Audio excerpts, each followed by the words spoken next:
hole in the ground Hawaiian style. Wow. For like 300 people. He was the one who gave me this idea that the food needs to be righteous. Right? Mm-hmm. Yep. And it was partially him and partially seeing other farmers like Sepp Holzer and whatnot that got me to where I was like, okay, I know that this is the right way to do meat. If I'm going to choose to eat meat, I have to do it this way because I have that choice. It's a privilege. Right. And because I have that privilege, I want to do it the best way possible. So I just want to give a shout out and thanks to my Uncle Quail. Please, when the animal starts to drink, give it a mouthful a second to figure that out. And thank him.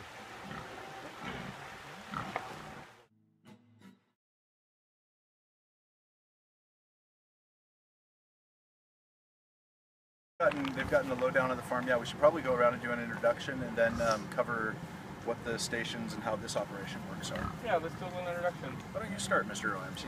Wonderful. My name is James O'Keefe, and I, about a year and a half ago, was interested in knowing more about where my food came from. So I messaged Camus Davis in Portland and was like, hey, you know, you guys have a meat collective down in Portland. I'm interested in figuring out like how we can do something like that in Olympia. And she says, well, you're just in luck. Two other folks, Joel and Brian, were taking a class and wanted to know the same thing. So we, as this Olympia area meat collective, got started as one of her satellite operations for the Meat Collectives Across America campaign that she started. And it's an attempt to provide a service to folks that live in cities and rural areas. We're the rural test zone for this first project, to provide training on butchery, processing, slaughter, all things associated with how our meat comes from the field into our fridge or into our stomachs. Then I raised pigs and did my first 6 pigs last year. Got to experience slaughter and butchery on about 20 pigs over the last year and a half, and do the traditional curing. My entry into it was prosciutto. I tried jamón serrano when I was in Spain. It was just floored and hooked and just over. I had to raise pigs. So I did that, and then also been doing a lot of work with ecology in my time in Olympia. So this for me is a big, like, it's a spiritual practice of like figuring out like, okay, so how am I a pig and how am I like a host for their continued life, and how does my involvement in the economy create a healthier system that I can, you know, share with people through teaching and skill sharing, but also through conscientiously raising the pig for what Deston's doing here, which is just, I'm floored. Like, I love seeing happy animals.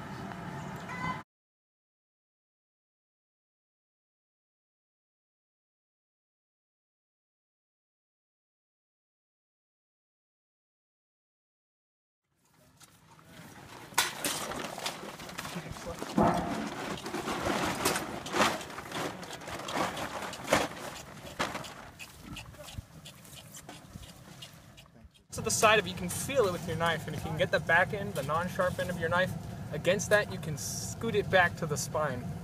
When you hit bone, then you turn out a little bit, just turn your knife and just a slice and bring it a little bit, because the more you mess this up, the bigger of a scrag end you're going to have for your shoulder cut.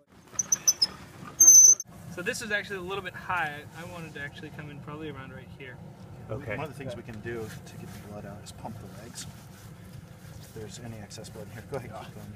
Keep going, The other thing that we want to do is, as soon as we get him rinsed down, we're going to cover all of this blood, because that's going to discourage the other pig, obviously. We want to cover all of this blood and rinse it in as good as possible. Yeah. You don't need to... So I noticed on the joint, maybe I'll just point out, about at least an hour. And that's going to take 3 or 4 of us at least. Okay. Fireman's carry. Okay, so from here, in order to hang the animal, we're going to take this back off. Here, I'm just going to make a slit here on one side, and a slit right here on the other side. This is really nice for prosciutto, because then you can hang the animal without messing with the meat here that's going to be part of the cure. The knife goes through like that. Do you want a rope or a hook? Hook would be nice, and I've got an extra hook that I brought. Yeah. Okay, don't drop it. Beautiful. Let it rest. We're not. The phone. That's hot. And then stuff like this, so that what you're going for once you do, I've done it this much, is the pigment. All of this stuff. Anything that looks like it's got color, you want to get down to that. Down to a nice white layer. Yeah. What do we do next, actually? 43.5 inches long. Okay, so if somebody has a little calculator, here's the fray.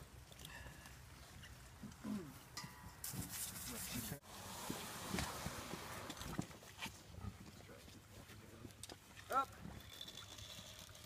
I like to kind of like eye level right at the focaccia, and then the guts have like a less distance to fall to. Wait, is that where you want it, James?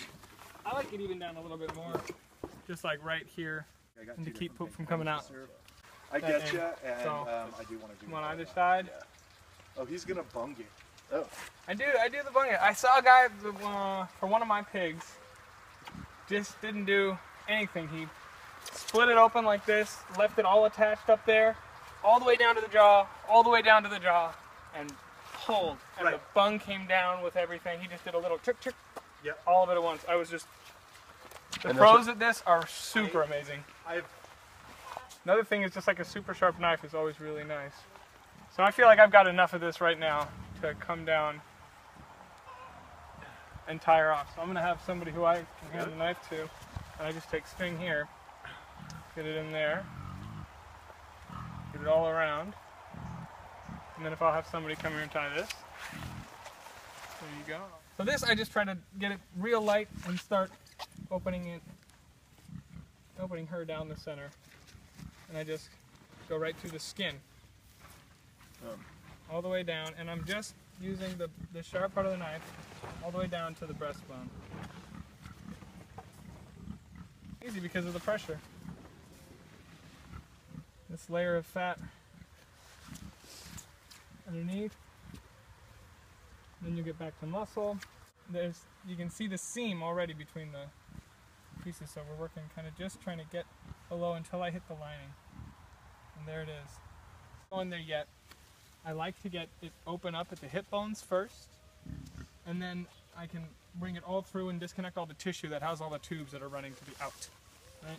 Spine, right there. Everybody see that? So now I've got, this is the tube that we tied off on the other side. Coming to there, I want to split this bone, and when I use, There you go. Got it. see now I even hit the tube and it's fine. Like, that's why I like using a hammer, because I don't have that problem. I can feel it when it clinches. We have funly timed. And does anybody want to be like have some cutting in this? Yes, by the way? absolutely. All right. So I'm gonna kind of guide, but let's take a look at what we got. The idea is you don't want the hair to flop over on the meat. Any hunters, like, you know, that the oils from the hair get in there and they start to taint, and that's where you get a lot of that nasty flavor when you're doing butchering. Right in here, if you take a step in, you can see this is the caul fat that surrounds the stomach. Traditionally used to wrap meatballs. It has a really nice fat content and also turns into a nice thick layer when braised. So it's a really fun one to work with. So we'll try to save all of that. I've never cut it out at this point in the game, but rectum, small intestines, large intestines, bucket of ice. So for this, my entire job is not to touch or nick the intestines with the knife.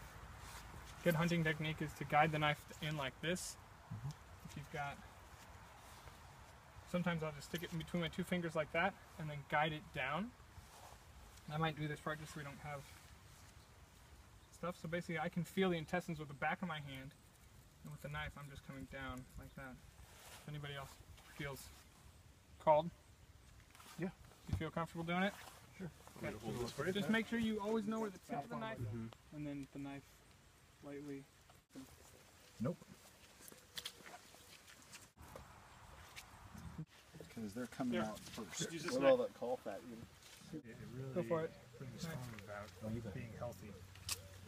This is the stomach. Sorry. Alright. Oh, what you were talking about, right? That you were working with?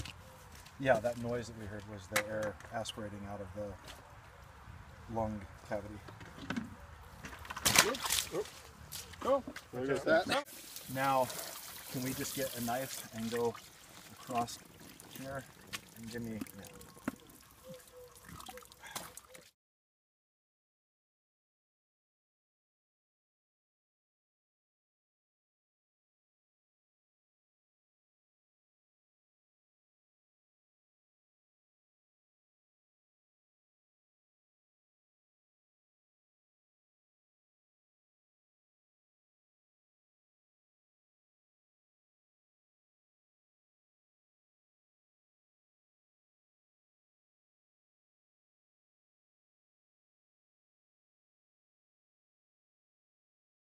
Around it and then pull up. That's basically what I do. Yeah, I do something like that. I get in here so it's like I can reach Something through the liver right. behind the membrane.